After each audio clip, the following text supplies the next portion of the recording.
4000 ans d'histoire égyptienne se trouve en ce moment à la Völklingerhütte. Depuis aujourd'hui, l'exposition Égypte, Dieu, homme, pharaon a ouvert ses portes au public.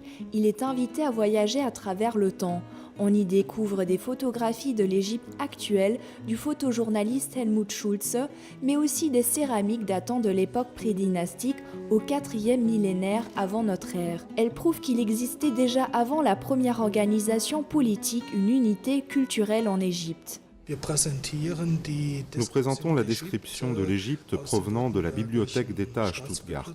C'est elle qui a déclenché la fantaisie sur l'Égypte au début du 19e siècle en Europe. Et nous montrons, grâce à notre partenaire, l'Université de Trèves, une partie de la collection Papyrus, des hiéroglyphes élaborés à la main, datant de la fin de l'époque égyptienne. Trèves possède l'une des collections de recueils à ce sujet les plus importantes en Europe. L'exposition, composée de 250 pièces, montre aussi le culte funéraire. Les anciens Égyptiens croyaient qu'il était possible d'insuffler la vie à un corps dans le cadre d'un rituel en le momifiant.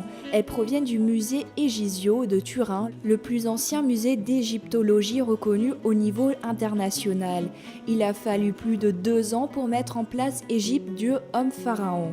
Dès le début, c'était un projet très ambitieux et complexe. Il fallait prendre en compte beaucoup de paramètres. Veiller à la bonne température de la salle d'exposition, assurer une protection des œuvres sans faille, sécuriser au maximum tous les objets lors du transport.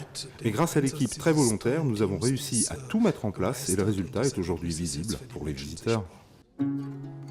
La quasi-totalité des objets n'ont jamais été montrés en Allemagne. La Völklingerhütte propose cette expo jusqu'au 22 février 2015.